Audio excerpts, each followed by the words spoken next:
আল হিকমা, বিশুদ্ধ দিন প্রচারে নির্ভীক পথ চলা। আসসালামু আলাইকুম ওয়া রাহমাতুল্লাহ।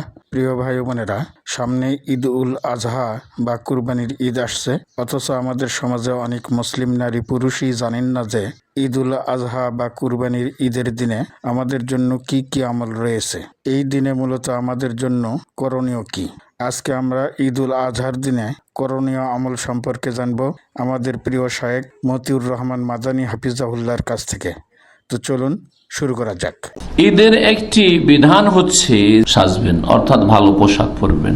যেই পোশাকগুলি কাপড় চোপড় আপনার আছে তার মধ্যে যেটা ভালো, যেটা ইসলামিক, যেটা ঢিলা ঢালা, ওই রকমের পোশাক পরিষ্কার পরিচ্ছন্ন করে আপনি সাজেন।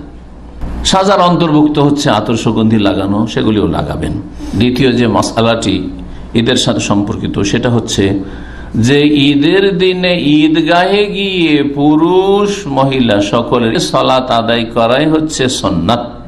3 নম্বর যে বিষয়টি সেটা হচ্ছে ঈদগাহে যাতায়াতের ক্ষেত্রে সুন্নাত, যাওয়ার রাস্তা আসার রাস্তার ক্ষেত্রে সুন্নাত। যে কানান নবী সাল্লাল্লাহু আলাইহি সাল্লাম ইযা কানা ইয়াউমা ঈদিন, রাসূলুল্লাহ সাল্লাল্লাহু আলাইহি ওয়াসাল্লামের ঈদের দিনে যখন ঈদে যেতেন, খালাফাত তারিক, রাস্তা বদলিয়ে দিতেন, রাস্তা বদল করতেন। যাওয়ার পথে এক রাস্তায় আর আসার পথে আর এক রাস্তায়। যদি পুরোপুরি না হয়, আংশিক যদি কিছুটা বদলে দেন, যে এই দিক দিয়ে গেলেন আর ওই দিক দিয়ে আসলেন, তো এটাই যথেষ্ট।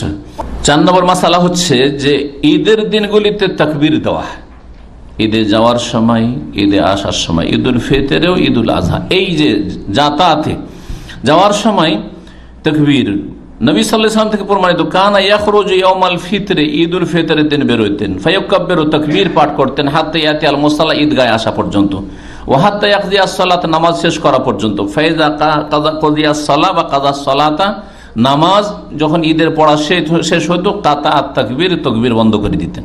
আব্দুল্লাহ ইবনে উমর রাদিয়াল্লাহু তাআলা আনহুমা কি করতেন, ইযা গাদা ইয়াউমাল ফিতর ওয়া ইয়াউমাল আযহা, ঈদ উল ফিতর বা ঈদ উল আজহা, বকরা ঈদের দিনে বা ঈদ উল ফিতরের দিনে ইবনে উমর রাদিয়াল্লাহু তাআলা আনহু যখন সকালবেলা যেতেন ঈদ পড়তে, ইয়াজহারু বিত্তাকবীর, উচ্চ স্বরে রাস্তায় তাকবীর পাঠ করতেন, আল্লাহু আকবার, আল্লাহু আকবার, লা ইলাহা ইল্লাল্লাহ, আল্লাহু আকবার, আল্লাহু আকবার, ওয়ালিল্লাহিল হামদ। ঈদ উল আজহায় কি করতেন, কানা সাল্লাল্লাহু আলাইহি ওয়াসাল্লাম লা ইয়াখরুজু ইয়াউমাল ফিতর হাত্তা ইয়াতআম, ঈদ উল ফিতরের দিন নবী সাল্লাল্লাহু আলাইহি ওয়াসাল্লাম কিছু না খেয়ে বাসি পেটে যেতেন না। ওয়া ইয়াউমান নাহরে, কুরবানির দিনে লা ইয়াকুলু, কিছুই খেতেন না, বাসি পেটে যেতেন ঈদ পড়তে, হাত্তা ইয়ারজিয়া, ফিরে আসা পর্যন্ত বাসি পেটে থাকতেন, ফায়াকুলা মিন নাসিকাতিহি, আর তারপরে নিজের কুরবানি জবাই করে তাতে থেকে কিছু খেতেন। এটা হচ্ছে নবী করিম সাল্লাল্লাহু আলাইহি ওয়াসাল্লামের সুন্নত। ঈদের দিনে ঈদে যাওয়ার আগে গোসল করা, এটাও সুন্নাত। আব্দুল্লাহ ইবনে উমর রাদিয়াল্লাহু তাআলা আনহুমা সম্পর্কে বর্ণিত আছে, কানা ইয়াগতাসিলু ইয়াউমাল ফিতরি ক্বাবলা ইয়াগদু ইলাল মুসাল্লা, ঈদ উল ফিতরের দিনে ঈদগাহে যাওয়ার আগে তিনি গোসল করতেন। মুয়াত্তা মালিকে রয়েছে, আলবানী রাহিমাহুল্লাহ সহিহ বলেছেন। 7 নম্বর সুন্নত হচ্ছে যে ঈদগাহে গিয়ে ঈদের নামাজ শুরু হইতে দেরি আছে, এখন ওখানে গিয়ে তাহিয়াতুল মসজিদ পড়বেন না পড়বেন না? তাহিয়াতুল মসজিদ পড়বেন পড়বেন না? আচ্ছা, যদি মসজিদে যান, যারা ঈদগাহে না যাচ্ছেন, মসজিদে গিয়ে ঈদ পড়ছেন, তাহলে তাহিয়াতুল মসজিদ পড়বেন কিনা? পড়বেন। সুতরাং মসজিদে যদি ঈদ হয় তো তাহিয়াতুল মসজিদ পড়তে হবে, তারপর বসতে হবে। 8 নম্বর মাসআলা হচ্ছে ঈদের নামাজের হুকুম কি? সুন্নাত মুআক্কাদা, ব্যাস এক বাক্যে, কোনো দ্বিমত নাই। জি। 9 নম্বর ঈদের মাসলা হচ্ছে ওয়াক্তু সলাতুল ঈদ, ঈদের নামাজের সময় শুরু কখন, শেষ কখন। ইমাম ইবনে কাইয়িম রাহমাতুল্লাহ আলাইহি বলছেন এই ঈদের নামাজের ওয়াক্ত সম্পর্কে যে ওয়াকানা সাল্লাল্লাহু আলাইহি ওয়াসাল্লাম ইউআখিরু সালাতা ঈদুল ফিতর, নবী সাল্লাল্লাহু আলাইহি ওয়াসাল্লাম ঈদুল ফিতরের নামাজ একটু বিলম্ব পড়তেন।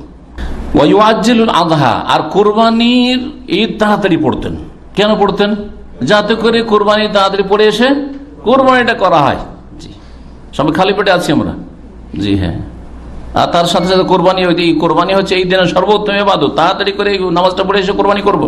ঈদ উল ফিতর, ঈদ উল আজহার ওয়াক্ত হচ্ছে বাদা ইরতিফাই শামসি কিদা রমহিন ইলা যাওয়াল, শুরু হয় সূর্য 1 বর্ষা পরিমাণ উঠে যাওয়ার পরে, অর্থাৎ সূর্য যে উঠার টাইম লেখা আছে তারপরে 15 থেকে 20 মিনিট থামতে হবে, এতে 1 বর্ষার সমান উঠে যাবে।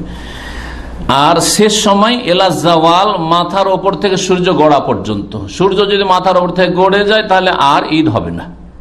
10 নম্বর মাসালা হচ্ছে যে ঈদের নামাজের জন্য আজান ইকামত আছে কিনা? আছে? নাই। জাবির বিন সামরা রাদিয়াল্লাহু তাআলা আনহু থেকে বর্ণিত, তিনি বলেন সাল্লাল্লাহু মা রাসূলুল্লাহ সাল্লাল্লাহু আলাইহি ওয়াসাল্লাম আলা ঈদাইন গায়রা মাররা ওয়ালা মাররাতাইন বিগাইরি আযান ওয়ালা ইকামা। সহিহ মুসলিমের হাদিস, আমি নবী সাল্লাল্লাহু আলাইহি ওয়াসাল্লামের সাথে ঈদের নামাজ বহুবার পড়েছি, না কোনো আজান না কোনো ইকামত, বিনা আজানে বিনা ইকামতে। আবু দাউদে রয়েছে, তিরমিজিতে রয়েছে। 11 নম্বর মাসাইল হচ্ছে যে ঈদের নামাজের ধরনটা কি, পরিমাণ কি, কয় রাকাত এবং ধরনটা কি, কতটা তাকবীর, প্রথম রাকাতে কি তাকবীর, দ্বিতীয় রাকাতে কত তাকবীর। 2 রাকাত নামাজ পড়বেন। প্রথম বিষয় হচ্ছে, এতে কয়েকটি পয়েন্ট বলবো। একটি পয়েন্ট হচ্ছে 2 রাকাত নামাজ। ওমর রাদিয়াল্লাহু তাআলা বর্ণনা করেছেন দলিল, সালাতুস সাফারে রাকাতান, সফরের নামাজ যেগুলো 4 রাকাত বিশিষ্ট বাড়িতে, সেগুলি হচ্ছে 2 রাকাত। জোহর 2, আসর 2, এশা 2। কোথায়? সফরে, মুসাফিরের জন্য। ওয়া সালাতুল আযহা রাকাতান, আর বকরা ঈদের নামাজ হচ্ছে 2 রাকাত।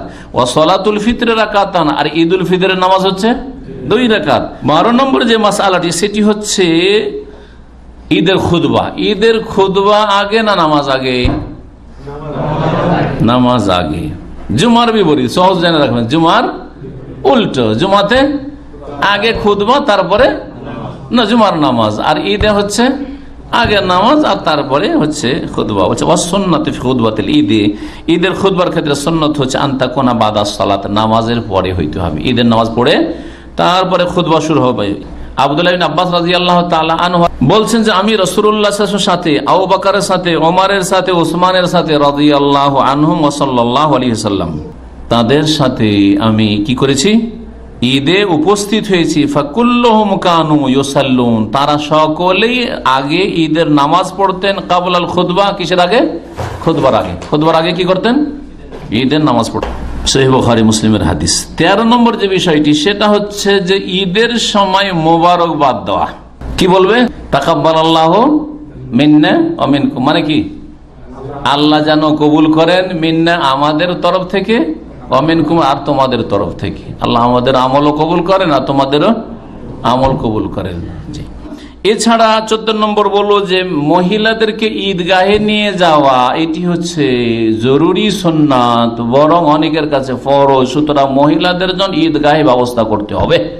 জি, নবী সাল্লাল্লাহু আলাইহি ওয়াসাল্লাম তাগিদের সাথে নিয়ে যেতে বলেছেন সর্বস্তরের মহিলাদেরকে। জলসায়, ওয়াজ মাহফিলে পর্দার ব্যবস্থা হচ্ছে, সাংগঠনিক মিটিং এ পর্দার ব্যবস্থা হচ্ছে, তো এতে কেন পর্দার ব্যবস্থা করা যাবে না?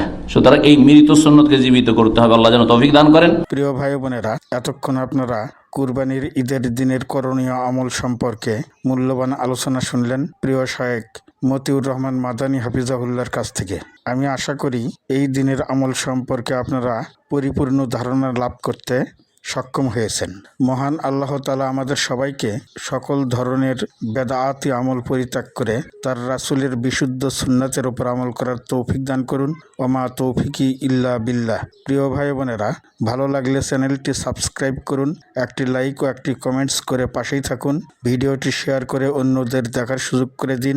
এটা আপনার জন্য অবশ্যই সাদাকায়ে জারিয়া হয়ে থাকবে ইনশাআল্লাহ। আবারও দেখা হবে নতুন কোনো এক ভিডিওতে। সেই পর্যন্ত ভালো ও সুস্থ থাকুন। আল্লাহ হাফেজ।